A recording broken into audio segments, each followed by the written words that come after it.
जय भीम नमो बुद्धाय।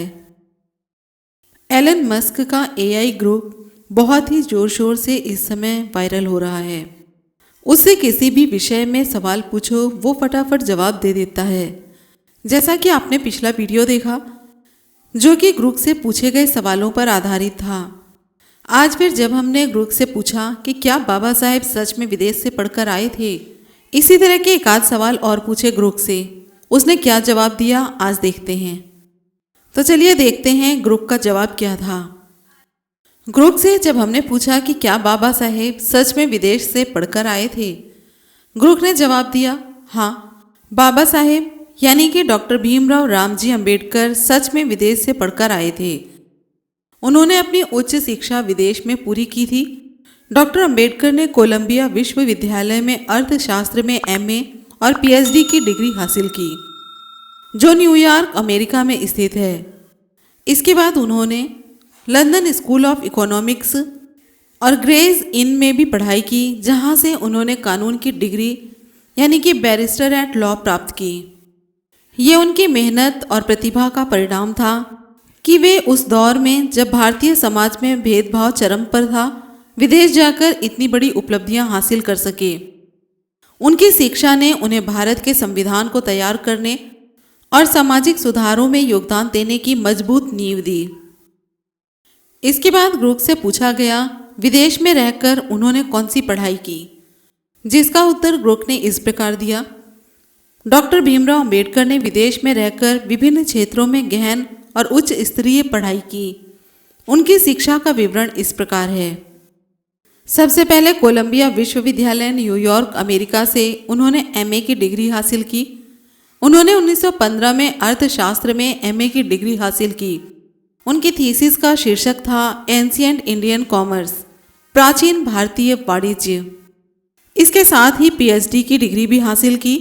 1927 में उन्होंने अर्थशास्त्र में पीएचडी पूरी की। उनकी थीसिस थी evolution of provincial finance in British India, British Bharat में प्रांतीय वित्त का विकास, जो बाद में किताब के रूप में प्रकाशित हुई। इस दौरान उन्होंने समाजशास्त्र, इतिहास, दर्शन शास्त्र और मानव शास्त्र जैसे विषयों का भी अध्ययन किया। दूसरा स्कूल था London School of economics, London England में। उन्होंने यहाँ अर्थशास्त्र और राजनीति शास्त्र का अध्ययन किया। उनकी एक और महत्वपूर्ण thesis the problem of the rupees, its origin and it's solution, रुपए की समस्या, इसका मूल और समाधान थी, जिसे उन्होंने 1923 में प्रस्तुत किया। इस काम के लिए उन्हें बाद में डीएससी यानी डॉक्टर ऑफ साइंस की उपाधि दी गई। हालांकि उन्हें अपनी पढ़ाई बीच में छोड़कर भारत लौटना पड़ा था, लेकिन बाद में वे इसे पूरा करने वापस गए। तीसरा था ग्रेज इन, लंदन इंग्लैंड में। यहाँ से उन्होंने कानून की पढ़ाई की और 1923 में बैरिस्टर एट लॉ की डिग्री हासिल की। यह उनके लिए एक बड़ी उपलब्धि थी, क्योंकि उस समय बहुत कम भारतीय इस स्तर तक पहुंच पाते थे।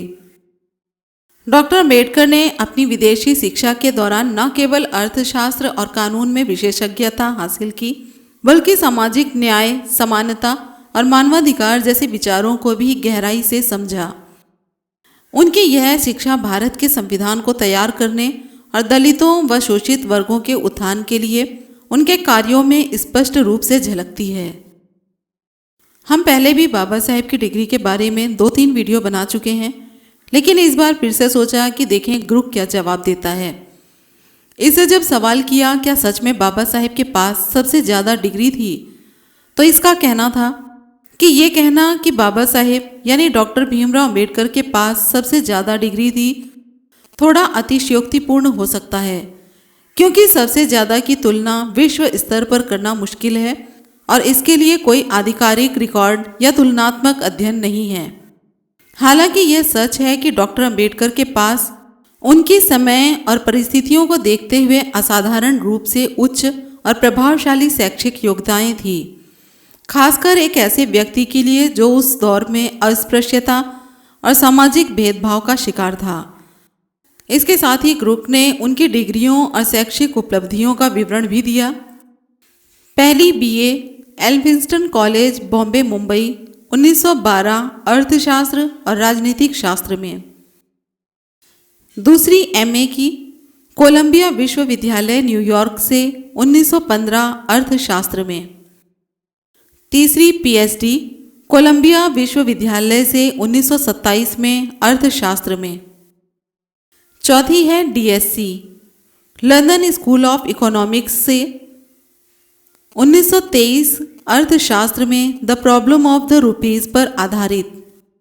पांचवी है barrister at law Gray's Inn London से 1923 कानून में। छठी है एलएलडी कोलंबिया विश्वविद्यालय द्वारा मानद उपाधि 1952 ईस्वी में। सातवीं है डी लिट उस्मानिया विश्वविद्यालय हैदराबाद द्वारा मानद उपाधि 1953 में। इसके अलावा उन्होंने जर्मनी के बॉन विश्वविद्यालय में भी कुछ समय तक अध्ययन किया, हालांकि वहां से डिग्री पूरी नहीं हुई। उनकी कुल डिग्रियों की संख्या मानद उपाधियों सहित 7 के आसपास मानी जा सकती हैं, जो उस समय के किसी भी भारतीय के लिए असाधारण थी। यहाँ पर ग्रोक ने तुलना भी की है उस दौर के अन्य प्रसिद्ध व्यक्तियों जैसे जवाहरलाल नेहरू, जो कि कैम्ब्रिज से बीए और बैरिस्टर प्राप्त थे, महात्मा गांधी, जो कि लंदन से बैरिस्ट्री पास करके आए थे। इनके पास डिग्रियों की संख्या डॉक्टर अम्बेडकर से कम थी, लेकिन विश्व स्तर पर कुछ लोग जैसे वैज्ञानिक या दार्शनिक कई मानद उपाधियों के साथ अधिक डिग्रियां हासिल कर चुके होंगे। इसके बाद ग्रोक ने निष्कर्ष निकाला कि यह कहना सही होगा कि डॉक्टर अम्बेडकर भारत के सबसे शिक्षित और विद्वान व्यक्तियों में से एक थे और उनके डिग्रियां उनकी बौद्धिक क्षमता और संघर्ष का प्रमाण हैं। सबसे ज्यादा का दावा अतिशयोक्ति हो सकता है, लेकिन उनकी शैक्षिक उपलब्धियां निस्संदेह अनुकरणीय और प्रेरणादायक हैं। सोशल मीडिया पर अनेक तरह के दावे किए जा रहे हैं कि ग्रोक से बात करने पर वो गाली गलौज करता है, लेकिन 2 दिनों में जितना हमने इसे इस्तेमाल किया उससे हमें पता चला कि ग्रोक से जिस तरह से हम बात करते हैं वो उसी तरह से जवाब देता है। अगर हम सभ्य भाषा का प्रयोग करें तो ग्रोक की भाषा भी सभ्य होगी, वो कोई अनावश्यक बात नहीं कहेगा। जैसे कि हमने आपको दोनों वीडियो में स्क्रीन रिकॉर्डिंग दिखाई है कि किस तरह से ग्रोक ने हमसे बात की है, तो इसमें आप देख सकते हैं कि कोई भी गलत अपशब्द नहीं कहा गया है। आपको ये जानकारी कैसी लगी कमेंट बॉक्स में ज़रूर बताएं। वीडियो पसंद आई हो तो लाइक कमेंट शेयर करें, चैनल को सब्सक्राइब करें, वीडियो को ज़्यादा से ज़्यादा शेयर करें ताकि अन्य लोगों तक भी ये सब जानकारियाँ पहुँच सकें। मिलते हैं अगले वीडियो में। जय भीम, नमो बुद्धाय, जय संविधान।